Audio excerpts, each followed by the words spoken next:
Hi, welcome to simple things. ഇന്ന് നമ്മൾ ഉണ്ടാക്കാൻ പോകുന്നത് മുരിങ്ങയില തോരനാണ്. അപ്പോൾ ഒരു ചട്ടി എടുക്കുക, ലേശം എണ്ണ ഒഴിക്കുക, അതിലേക്ക് നമുക്ക് ഒരു നുള്ള അരി, അത് അരി എന്ന് വെച്ചാൽ നമ്മൾ ചോറ് വെക്കുന്ന അരിയില്ല, അത് ജസ്റ്റ് ഒന്നിട്ട് പൊട്ടിച്ചെടുക്കാം. വേണമെങ്കിൽ ഇതിൻ്റെ അകത്ത് കടുക് ആഡ് ചെയ്യാം, പക്ഷെ ഞാൻ അരി മാത്രം ഇട്ട് പൊട്ടിക്കുന്നതുകൊണ്ട് അരി ഇട്ടില്ലെങ്കിലും കുഴപ്പമില്ല, കടുക് മാത്രം ഇട്ട് പൊട്ടിച്ച് നമുക്ക് ചെയ്യാവുന്നതാണ്. ഈ അരിയിട്ട് പൊട്ടിക്കുമ്പം നമുക്ക് ഇങ്ങനെ തോരനിലിങ്ങനെ കടിക്കാൻ കിട്ടുമ്പോൾ ഒരു രസം ഉണ്ടാവും, നല്ലൊരു ടേസ്റ്റ് ഉണ്ടാവും. അതിന് വേണ്ടിയിട്ടാണ്, നിങ്ങൾക്ക് അല്ലാതെയും ചെയ്ത് നോക്കാം. അപ്പോൾ അരി ഒന്ന് മുരിഞ്ഞ് വന്നിട്ടുണ്ട്, ഒന്ന് കരിയാൻ പാടില്ല.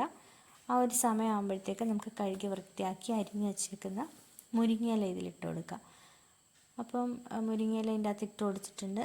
ഇനി ജസ്റ്റ് ഒന്ന് ഇളക്കി ഒന്ന് ആവിയിൽ വെച്ച് നമുക്കിതിനെ വേവിക്കാം. ഈ സമയത്ത് ഉപ്പ് ആഡ് ചെയ്യല്ലേ, കാരണം അത്യാവശ്യം നല്ല ക്വാണ്ടിറ്റി ഉണ്ട് മുരിങ്ങയില.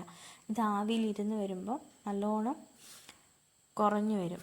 ആവിയിലിരുന്നൊന്ന് വെന്ത് വരുമ്പോഴത്തേക്ക് ആ സമയത്ത് മാത്രമേ ഉപ്പിട്ട് കൊടുക്കാവൂ. അപ്പോൾ അടച്ചു വെച്ച് നമുക്കൊന്ന് വേവിച്ചെടുക്കാം. നല്ല ആവിയിൽ വെന്ത് വന്നിട്ടുണ്ട്.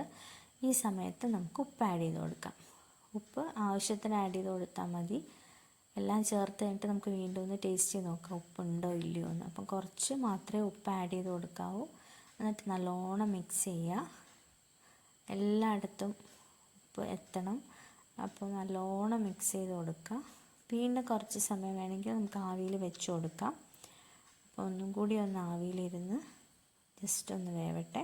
അപ്പോഴത്തേക്ക് നമുക്ക് അരപ്പ് തയ്യാറാക്കാം. അരപ്പിൻ്റെ അകത്ത് എന്തൊക്കെയാണെന്ന് വെച്ചാൽ തേങ്ങ, വെളുത്തുള്ളി, മഞ്ഞൾപ്പൊടി, ലേശം മുളക് പൊടി, പിന്നെ ഒരു പച്ചമുളക്, ഇത്രയും കൂടെ ജസ്റ്റ് മിക്സിയിലിട്ടൊന്ന് ക്രഷ് ചെയ്യുക. ക്രഷ് ചെയ്തതിന് ശേഷം നമ്മുടെ മുരിങ്ങയിലക്കകത്തോട്ട് ഇട്ട് കൊടുക്കാം. ഇട്ടിട്ട് അടച്ചു വെച്ച് വേവിച്ചതിന് ശേഷം ഒന്ന് ജസ്റ്റ് ഇളക്കി കൊടുക്കാം. അപ്പോൾ നമ്മുടെ മുരിങ്ങയില തോരൻ റെഡി ആയിട്ടുണ്ട്. എല്ലാവരും ട്രൈ ചെയ്ത് നോക്കണം, അടിപൊളിയാണ്.